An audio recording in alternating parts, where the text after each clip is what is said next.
কোন বুদ্ধিজীবীদেরকে আমার open challenge, 1960 সালের আগে বৈশাখের নামে মঙ্গল শোভাযাত্রা বাংলাদেশে বের হয় নাই। 1960 সালের পরে পশ্চিম বাংলার হিন্দুদের কাছ থেকে মঙ্গল শোভাযাত্রা সংস্কৃতি আমদানি করা হয়েছে। এটা বাংলাদেশের মুসলমানদের কিংবা বাঙালির সংস্কৃতি নয়, এটা পশ্চিম বাংলার হিন্দুয়ানি সংস্কৃতি। সংস্কৃতির নামে হিন্দুয়ানি শিরকি মতবাদ বাংলাদেশের মুসলমানের ঘাড়ে চাপিয়ে দেওয়াকে বরদাস্ত করা হবে না। কয়েকদিন আগে পহেলা বৈশাখ হয়ে গেছে, বুঝছে না? আলেমরা পহেলা বৈশাখের বিরোধিতা করে না, পহেলা বৈশাখের যে অপসংস্কৃতি ওইটার বিরোধিতা করে। সংস্কৃতি মানতে সমস্যা নাই যদি সংস্কৃতিটা ইসলামের মূল আকীদার সাথে দ্বন্দ্ব তৈরি না করে। 1960 সালের আগে বাংলাদেশে মঙ্গল শোভাযাত্রা নামে কোন শোভাযাত্রা বের হয়? তার সংস্কৃতির বয়স কি মাত্র 50 বছর, না সংস্কৃতির বয়স হয় 1000 বছর? তো 1960 সালের আগে কোন বুদ্ধিজীবীদেরকে আমার ওপেন চ্যালেঞ্জ, 1960 সালের আগে বৈশাখের নামে মঙ্গল শোভাযাত্রা বাংলাদেশে বের হয় নাই। 1960 সালের পরে পশ্চিম বাংলার হিন্দুদের কাছ থেকে মঙ্গল শোভাযাত্রা সংস্কৃতি আমদানি করা হয়েছে। এটা বাংলাদেশের মুসলমানদের কিংবা বাঙালির সংস্কৃতি নয়, এটা পশ্চিম বাংলার হিন্দুয়ানি সংস্কৃতি। সংস্কৃতির নামে হিন্দুয়ানি শিরকি মতবাদ বাংলাদেশের মুসলমানের ঘাড়ে চাপিয়ে দেওয়াকে বরদাস্ত করা হবে না। হ্যাঁ, আপনি সংস্কৃতি হিসেবে বৈশাখী মেলা করতে পারেন, যেখানে নাচ গান হবে না, জুয়া থাকবে না, বদমাশি থাকবে না, কেনা বেচা হবে, বাতাসা, মুড়ি, মুরকি এগুলো বিক্রি হবে, হালখাতা উদ্বোধন করবেন, তাতে তো সমস্যা নাই।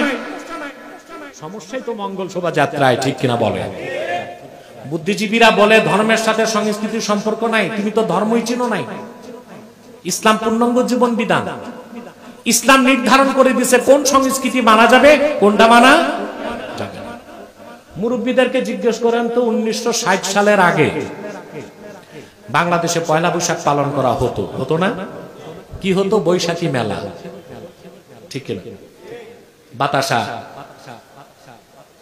জিলাপি এগুলো বিক্রি হতো, মানুষ দোকানে হালখাতা উদ্বোধন করত, ঠিক না? বৈশাখী মেলা হতো, বাড়িতে আনন্দ উৎসব হতো। এইভাবে পহেলা বৈশাখ পালনে তো বাধা নাই। কিন্তু মঙ্গল শোভাযাত্রা বের করে হুতুম পেঁচা, ঠিক কিনা? হনুমান, বানর, লক্ষ্মীর বাহন হচ্ছে হিন্দু ধর্ম মতে পেঁচা, এগুলো দিয়ে মঙ্গল শোভাযাত্রা বের করে সংস্কৃতির নামে শিরক এবং হিন্দুয়ানি সংস্কৃতির বিস্তার ঘটানো হচ্ছে। এটা কোনো আলেম কেন কোনো মুসলমানও মেনে নিতে পারে না। তো বুদ্ধিজীবী কিছু টেলিভিশনে বসছে, এগুলো তো বুদ্ধিজীবী না, বাক্সজীবী। ওদের যত দৌড় ঝাঁপ সব কই? টিভিতে। তো এরা বুদ্ধিজীবী না বাক্সজীবী? টিভির বাক্সে। বাইরে এদের 10 পয়সারও মূল্য নাই, কারণ বাংলাদেশের মানুষ নিজেদের বুদ্ধিতে চলে, কারো কাছ থেকে বুদ্ধি ধার করে চলতে চায় না। আব্দুল আউয়াল, আব্দুল সামাদ, মোবাশ্বের আলী, কবির চৌধুরী, শাহরিয়ার কবির আর নিঝুম মজুমদার, এসব নাম রাখার দ্বারা তারা মুসলমান হতে পারে না। নিঃসন্দেহে তারা কাফের এবং অমুসলিম। তাদেরকে যারা কাফের বলবে না, তারাও কাফের, ঠিক কিনা? এখন তারা বলতেছে যে ধর্মের সাথে আবার সংস্কৃতির কি সম্পর্ক? অথচ তারা জানে না ইসলাম একটা পূর্ণাঙ্গ দিন। মুসলমানের সাংস্কৃতিক জীবন কি হবে, শিক্ষা জীবন কি হবে, রাজনৈতিক জীবন কি হবে, সামাজিক জীবন কি হবে, ব্যক্তি জীবন কি হবে, সংসার জীবন কি হবে, সব কথা ইসলাম বলে দিয়েছে। ইসলামের বাইরে 1 সেকেন্ড মুসলমান নিজের অস্তিত্ব কল্পনা করতে পারে না। বুদ্ধিজীবীগুলো ইসলামের পরিচয়ই জানে না, ঠিক কিনা? ভাবছে ইসলাম একটা জিনিস আর বাকি রাজনীতি, অর্থনীতি, সংস্কৃতি, শিক্ষা এগুলো ভিন্ন। না, ইসলাম কোন মানব রচিত প্রথা সর্বস্ব ঠুনকো কোন ধর্মের নাম নয়। ইসলাম হচ্ছে পূর্ণাঙ্গ দিন, বলেন সুবহানাল্লাহ। তো তো ইসলাম তো পূর্ণাঙ্গ জীবন বিধান, আমাদের সংস্কৃতি কি হবে তা কি ইসলাম শিখাবে না হিন্দুদের কাছ থেকে শিখবো? তাহলে এই বুদ্ধিজীবীদের মাথায় তো মগজ নাই, সবটাই গোবর। ওরা আমাদেরকে বিভ্রান্ত কেন করছে যে ধর্মের সাথে সংস্কৃতির সম্পর্ক নাই? ইসলাম পূর্ণাঙ্গ জীবন বিধান। মুসলমানের শিক্ষা জীবন কি হবে, রাজনৈতিক জীবন কি হবে, সাংস্কৃতিক জীবন কি হবে, ব্যক্তি জীবন কি হবে, সংসার জীবন কি হবে, পররাষ্ট্রনীতি কি হবে, রাষ্ট্রনীতি কি হবে, সমাজনীতি কি হবে, সব কথা ইসলামের মধ্যে পূর্ণাঙ্গভাবে বলে দেওয়া হয়েছে। ঠিক কিনা? বিজাতির অনুসরণ করা যাবে জীবনের কোন ক্ষেত্রে? কিন্তু আমাদের শিক্ষা জীবন, সাংস্কৃতিক জীবন, রাজনৈতিক জীবন, আইন আদালত, সকল ক্ষেত্রেই কাফের মুশরিক বেঈমানদের অনুসরণ করছি। আমরা কি আসলেই খাঁটি মুসলিম হতে পেরেছি? সংস্কৃতি মানতে সমস্যা নাই যদি সংস্কৃতিটা ইসলামের মূল আকীদার সাথে দ্বন্দ্ব তৈরি না করে। বুদ্ধিজীবীরা বলে ধর্মের সাথে সংস্কৃতির সম্পর্ক নাই। তুমি তো ধর্মই চিনো নাই। ইসলাম পূর্ণাঙ্গ জীবন বিধান। ইসলাম নির্ধারণ করে দিয়েছে কোন সংস্কৃতি মানা যাবে, কোনটা মানা যাবে না। মুরব্বীদেরকে জিজ্ঞেস করেন তো 1960 সালের আগে বাংলাদেশে পয়লা বৈশাখ পালন করা হতো না? কি হতো? বৈশাখী মেলা, ঠিক না? বাতাসা, জিলাপি এগুলো বিক্রি হতো। মানুষ দোকানে হালকাথা উদ্বোধন করত, ঠিক না? বৈশাখী মেলা হতো, বাড়িতে আনন্দ উৎসব হতো। এইভাবে পহেলা বৈশাখ পালনে তো বাধা নাই।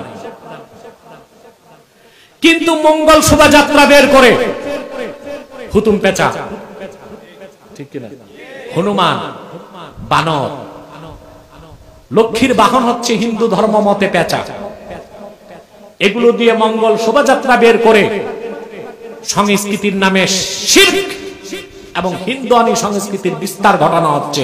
এটা কোনো আলেম কেন কোনো মুসলমানও মেনে নিতে পারে না। 1960 সালের আগে বাংলাদেশে মঙ্গল শোভাযাত্রা নামে কোনো শোভাযাত্রা বের হয়? তার সংস্কৃতির বয়স কি মাত্র 50 বছর, না সংস্কৃতির বয়স হয় 1000 বছর?